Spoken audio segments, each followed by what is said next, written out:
Okay, so first of all, I'd like to apologize that I rescheduled this stream like 6 times. And also let me know how the audio is, because I messed around with like a bunch of different headsets and adapters and stuff, so hopefully this is working well. Let me know though. I can't hear, like, even though I had headphones on, they're not doing anything. It's just the mic that's plugged in, so I can't hear myself. So if you can't hear me, you have to tell me. Okay. Yeah, so the first like 3 places I went to get a selfie stick don't have them. I think that selfie sticks are like out of style now. I'm not sure. But this one I finally got. I ended up at a tech store. So it's a selfie stick and a tripod. And I think this is kind of decent the way we're set up now. The only thing is, I should have given myself more time to scout out like spots to do it. Because like you can see the water and that's cool, but also this is a path where there's gonna be like people coming, and that's a bit weird. So in the future I need to figure out a way. I almost feel like I should have brought a lawn chair and sat like right on the freaking water, so that people wouldn't be in the background, but whatever. All right, I mean, the people are not like, you know, guilty of anything other than walking down this fucking sidewalk or whatever. Okay, so as always, the link for the thing I'm about to read is in the description. I'm not super comfortable with the live chat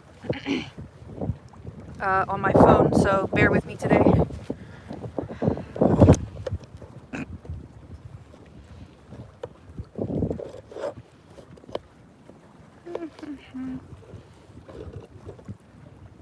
It's a bit windy.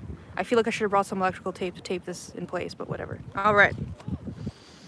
It's a learning curve. I actually have a lapel mic. I want to try to get that to work.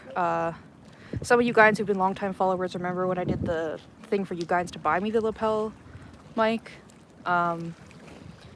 Initially, the response to that was that it was not a good mic, so I stopped using it and got the mic that I have now. But I think it's perfect for this kind of thing, better than this. So, we'll see. Anyway, I have screen caps of the article.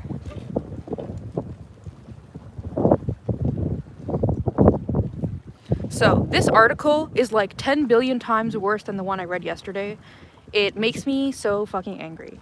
Every time you hear the word inclusive in this article, you need to keep in mind what they're actually talking about is phallocentric, right? Whenever something that used to be for lesbians only, aka for women only, becomes inclusive of bisexual women and trans-identified males, it necessarily becomes phallocentric. And when something becomes phallocentric, it necessarily becomes, you know, hostile to lesbians.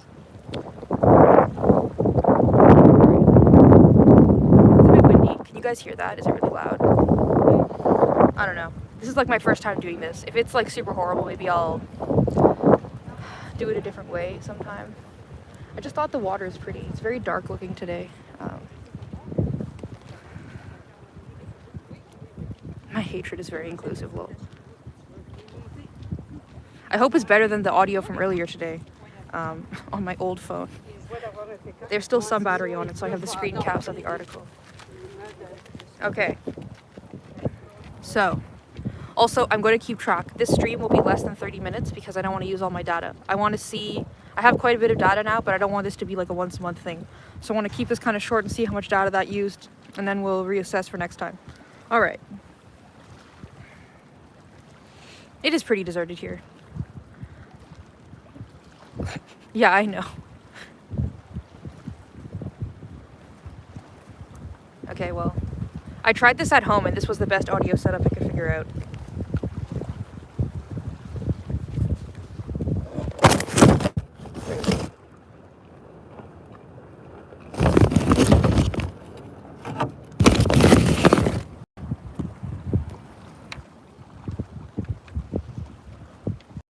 Hey, Comutaccio, I'm not gonna dab because I'm barely holding shit together. Okay, maybe we should use this as an actual selfie stick.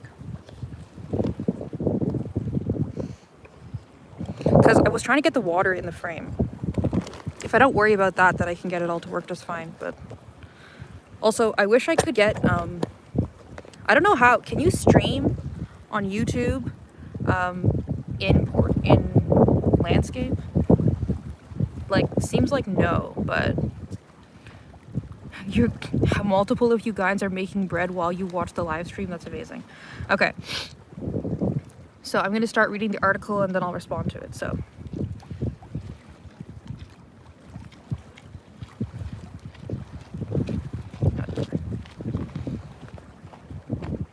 no, this article's worse, don't worry.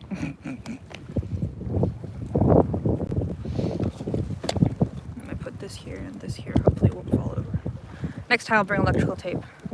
We can tape my phone to a fucking tree or something. Okay. So, Chicago's lesbian bars aren't dying out. They're evolving. Or changing. I mean, I don't know. It's like, it's cut out of the thing, but you can see it in the title of the video. Okay. This article, as always, hey Cass. I'm going to just mention briefly who is the author. The author, I didn't look up if she's like LGBT or whatever, but she is like a food and bar and kind of reporter. So that's like her beat, is like restaurants and stuff. So I think that's why this falls into her purview. Not because she's like an LGBT coverage and this is like an LGBT thing, you know? Okay. So, Chicago lesbian bars aren't dead. At least, I don't know, okay, let me start over. Chicago's lesbian bars are dead. At least that's what the national conversation would have you believe. Oh, fuck off. When widespread movements like the Lesbian Bar Project that we talked about yesterday showcased dozens of such beloved establishments during Pride Month in June, a Chicago presence was oddly absent. Google searches about Chicago lesbian bars read like obituaries, with many of them pointing out the financial or pandemic-related woes. Ah, fuck. Okay, well, I can't read the next paragraph. It's cut off. That sucks. I'm skipping that paragraph, but whatever. But the next paragraph,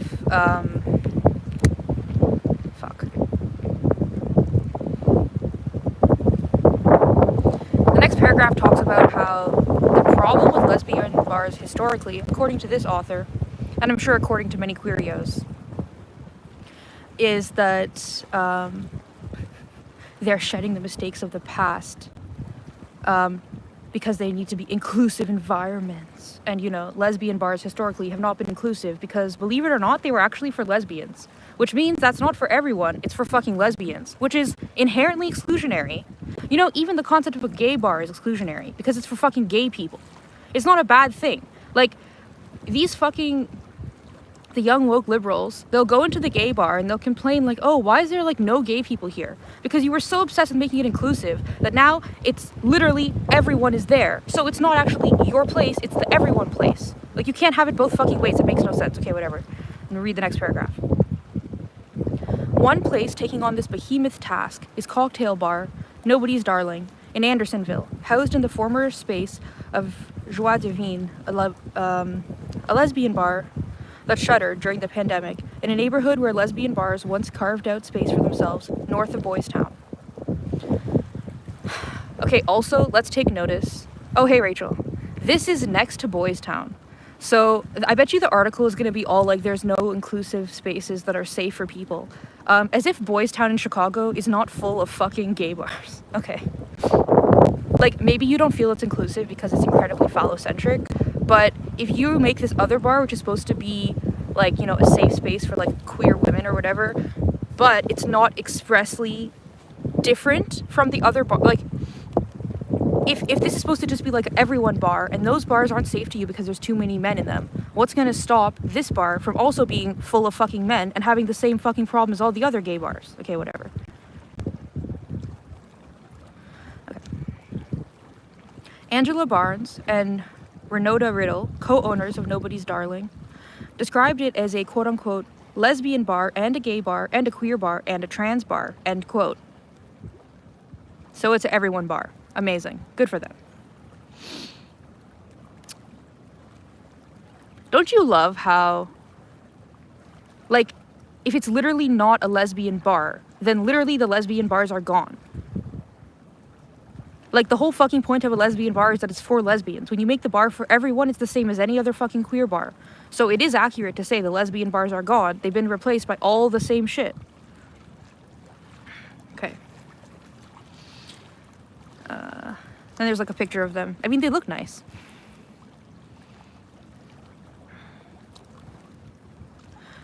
Quote, "We're kind of careful not to say, hey, it's a lesbian bar, because I do think that the world has changed," end quote, Barnes said.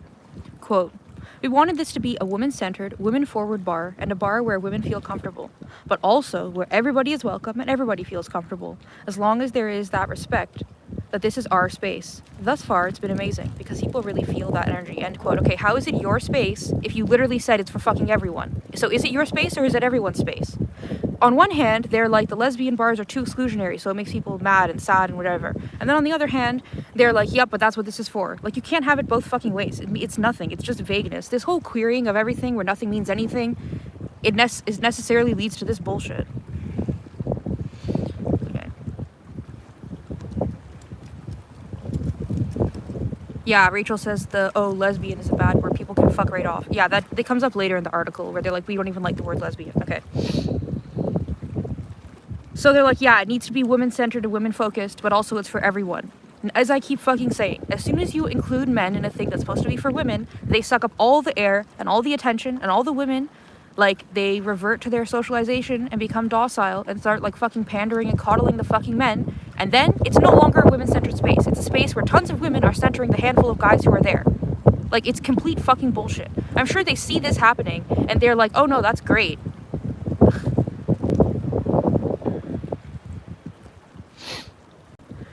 Riddle said other women in the queer community share her personal experience of feeling uncomfortable in spaces that are cis, gay, male-dominated. So it was important that Nobody's Darling, which opened in late May, was intentional about welcoming those who have felt excluded and unsafe. So this is from 2021. So this bar has been open since May 2021. Kaz says it just feeds into male entitlement. Very much agree. So again, they're naming the problem that most of the gay bars are like basically just by and for gay men. Okay, so that's the problem. I agree that's the problem. Then they're like, but you know what the solution is? To make a bar for everyone.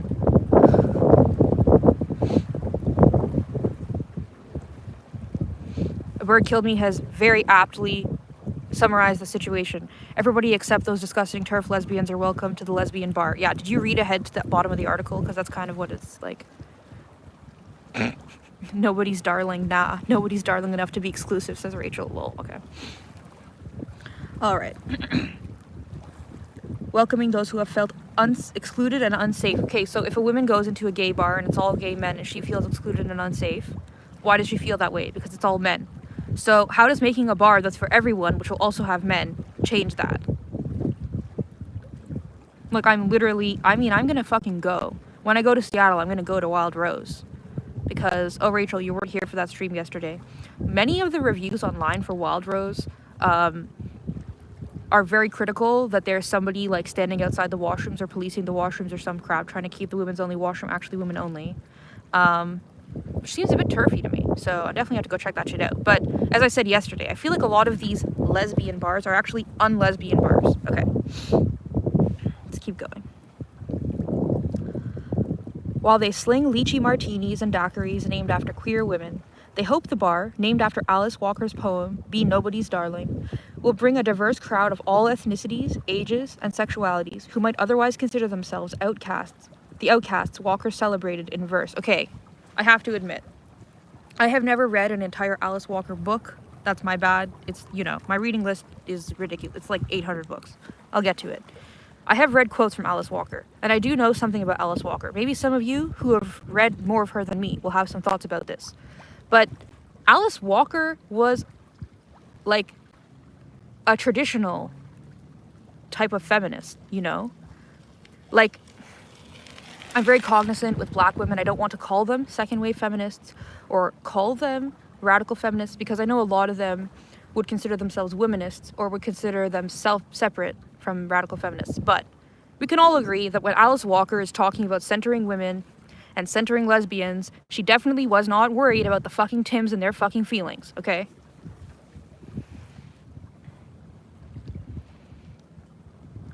This reminds me a lot of,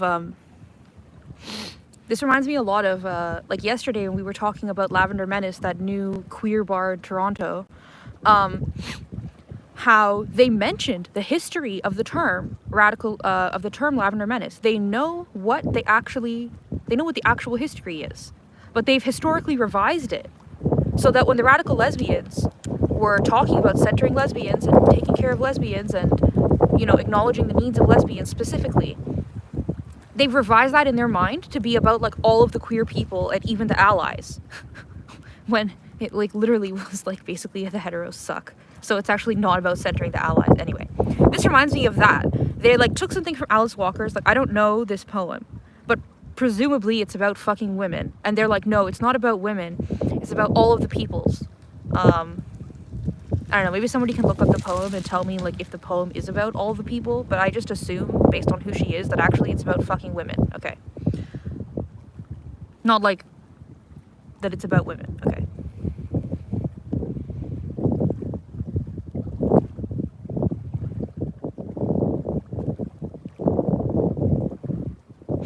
Yes, Rachel, we will go, and also maybe Kaz. And we will be Queen Turfs, for sure. Okay.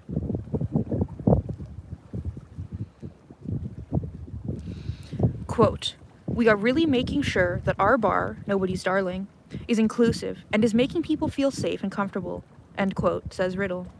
Quote, "We want everyone to come into the fold," end quote.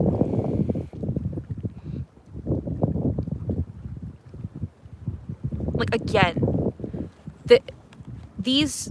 I think this is a perfect example. I don't know the sexual orientations of these women. They call themselves queer, so who the fuck knows what that means. But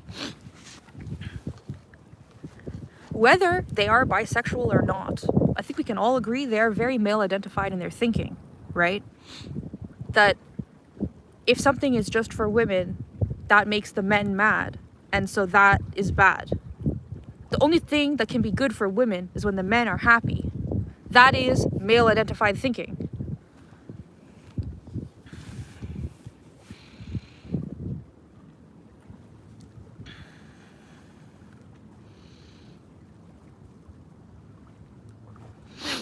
Okay. Marge Summit, a community organizer and activist, owned the popular His and Hers bar on the North Side in the 1970s. With the creation of the internet, gay and lesbian bars that served as places to connect with other members of the community were replaced by virtual socializing online, she said. Now, people only go out on Fridays and Saturdays, which makes it difficult for bars to survive. True enough, that's definitely one of the big aspects of why lesbian bars are closing down.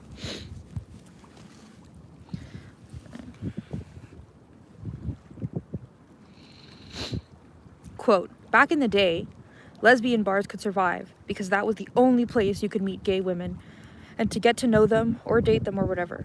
But now it's not that way anymore because they're all over." Are they all over? Or have a ton of fucking bisexual women started calling themselves lesbians and a ton of lesbians started calling themselves queer? So we actually don't know who the lesbians are. So it looks like there's more of them because it's been recategorized to be like any fucking woman who has a rainbow flag in her house. Anyway, let's keep going. I'll get on with that shit.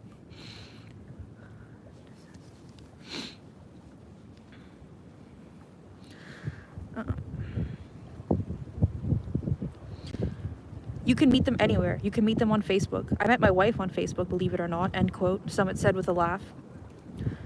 But a need remains for a gathering place, a rallying point, a launch pad. Quote, "We need these spaces because they're often the entry point for people first coming out, and a place where travelers can visit and know they're welcome," end quote, said Tracy Bain, an LGBTQ advocate, publisher of the Chicago Reader, and founder of the Windy City Times, the leading Chicago LGBTQ publication for over 3 decades. Okay, imagine, this is Chicago. Imagine you're from rural Indiana, okay? And you're finally like, I'm gonna go to the big city so I can see other lesbians. So you take your drive, your 4-hour drive, you get to Chicago, you get to this bar, you're like, oh great, I'm gonna meet lesbians. You walk in the door, no, they're not lesbians. Most of them are bisexual women like, I mean, this is my observation of these type of like queer women spaces I've been in. Mostly it's bisexual women trying to like stroke the egos of Tims. Imagine you get into this place thinking, oh, I'm going to meet other women like me. And you get there and the entire thing is heterosexual energy. The entire thing is heterosexual energy. There's some lesbians in there, but like when there's like male, female sexual energy, that is like, because there's like a male sexual energy there, that is like so hostile that it completely overshadows any of the female sexual energy that's happening in that space. At least that's how I see it. And like you have to think emotionally, like, because I've talked to some women who were involved with the lesbian bathhouse in Toronto when it existed, and just the way they talk about like women actually, or even like, you know, talking to older women who actually went to dyke bars, the way that women actually like interact with each other in these spaces is very like, they need to let their guard down and be vulnerable with each other, and that takes like going a few times to get comfortable and that kind of thing, right? As soon as you put a male in that situation, like the capacity to let your guard down and be vulnerable and therefore like have some kind of emotional intimacy with the other women, at least the way I see it, is gone. Anyway, okay, let's keep going.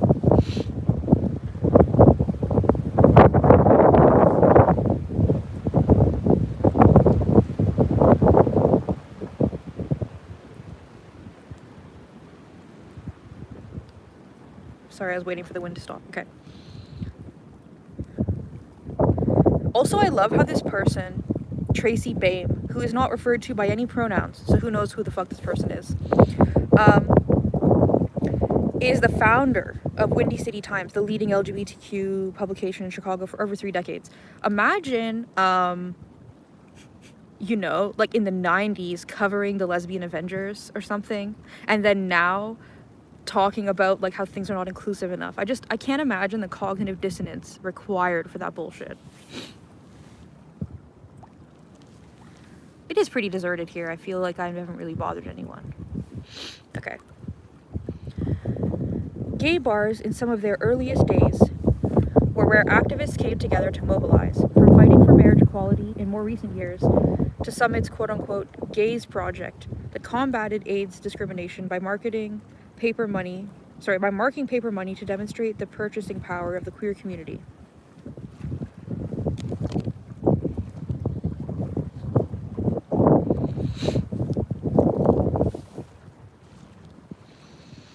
Renowned lesbian bars like Paris Dance and The Closet hosted blood drives and benefits during a time when many, quote, were afraid to go and share glassware and be around people, end quote, at the heights of the AIDS crisis, Bame said. Okay. Not to be like mean, but I kind of don't understand what the fuck this has to do with anything. To me, the only reason to bring this up is to be like, you guys know how, this is how I take it from the author's perspective. The author is like, everyone I talk to says that the lesbian bars are mean because they're exclusionary. So if I bring up this, that the lesbians helped the gay men, it will seem like, you know, not all of the lesbians were always mean and exclusionaries. Some of them cared and helped out men. So they don't have to be like women focused and women centered, because whatever. Like the whole thing is just, it puts a bad taste in my mouth, like the tone of the article combined with this. Okay.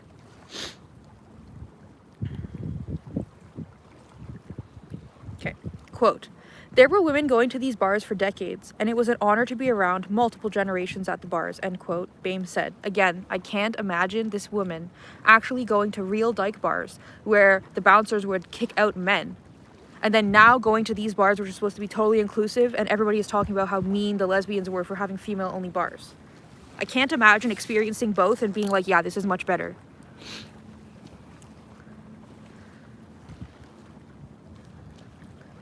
Quote, I could feel the history of those walls, the sadness and experience that gave them this outlet and led to having special places for women to feel safe, end quote. So she's recognizing that the origin of lesbian bars was a place for women to feel safe and therefore have the capacity for like emotional intimacy or sexual intimacy or whatever. The ones that remain are not just important for socializing and having a good time, but are crucial in helping the community mobilize when it's being attacked. Who is attacking who in this situation? Let's keep going. Quote, "Don't ever take our rights for granted," end quote, Summit said. Quote, "Don't assume you can't lose your rights," end quote. Yo, as a fucking lesbian, I don't think it's a right to have a bar. Actually, believe it or not. But I don't take it for granted, lesbian spaces, because they're all fucking gone. Don't worry. It's the queerios who have 1 billion spaces. Every university, every high school, every church, like even most churches now, they have these little rainbow stickers like, we're inclusive, and everybody's doing the fucking pronouns shit. Dude, you're not the one under attack. You are not the one being excluded. Everyone is fucking catering to you. Okay. And it's also, I love a lot of this, like a lot of the stuff that they refer to as rights. That's not a fucking right. Most workplaces, yes, Rachel. Yet just as important is the need for those with ownership of these places to reflect on how to foster inclusivity, particularly for those who were shut out previously. So again, they're literally calling out the dyke bars and being like, why didn't you let the men in? That was mean. Don't be like that. If you're like that, you're bad. Because look at all these other like lesbian, well, they're not even, it's so two-faced. Oh, we're a lesbian bar, but also we're an everybody bar, because lesbian bars should be for everybody. Because you know what the purpose of a woman is? To take care of everybody and be nice to everybody and help everybody. Never ever to focus on her own self, her own community, or her own needs. Like, they're literally shaming, if there are any real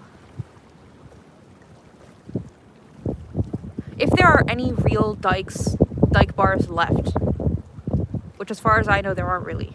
And when I say a real dyke bar, I mean like a female-focused, female-centered dyke bar. If there are any of those left, these women are basically calling them out and being like, we're inclusive and they're not, so they should be more like us. Quote, "The community itself has to be held accountable," end quote, Bame said. I agree. Hold them accountable for being so fucking phallocentric that actual homosexual women are being excluded. Quote, "Sexism is just as bad as in the mainstream community. You could expect any kind of discrimination you might expect elsewhere," end quote. Freaking agree. Which is why, when you make these places inclusive and the washrooms are all gender neutral, and this is what is a bar or like a club or whatever, especially in like the queer scene? Everybody is drunk and high. I just can't imagine how many like sexually volatile situations have gone down in these places because they intentionally included men. Like, how many women have been like groped or propositioned or like harassed, like sexually harassed in these places because they're explicitly inclusive of men. That to me is not a safe place for women. That is, to me, is like a place designed specifically to protect predators. Rachel says, Tims award the points to these women and encourage them to attack other lesbians over quote-unquote inclusivity and quote-unquote progression. It's men pitting us against each other. Very fucking true, Rachel. Thanks for that comment. So they're mentioning sexism. Meanwhile, being like, we can't actually mention that this is supposed to be for women or about women. It needs to be for everyone, about everyone. Like, it's so fucking insidious. Lesbian bars have a complicated history with the queer community, especially for trans women. Here we're getting to the part that makes me the most angry.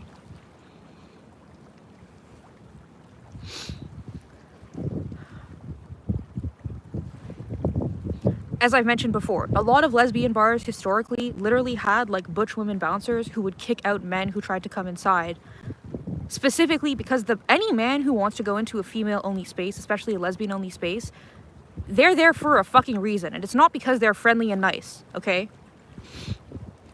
Yeah, Rachel's bringing like, that's a thing too, actually, that I've talked about before, because, you know, obviously I'm evil and hate trans people. If you're being put onto hormone replacement therapy, if you're a man who's being put on testosterone blockers and estradiol and androgen and all that crap, or androgen blockers, whatever, if you're being put on all this shit, it's really, really stressful for your kidney and your livers. Your kidneys and your liver, fuck. So, you know what is like the number one thing you shouldn't do in that situation? Party drugs. And also being an alcoholic. You know which community of people are really, really well known for doing a lot of party drugs and being alcoholics? trans women. So to me, it's almost like the doctors who are putting them on all these drugs while never even stopping to like warn them about this. Never mind checking like, oh, are you an alcoholic?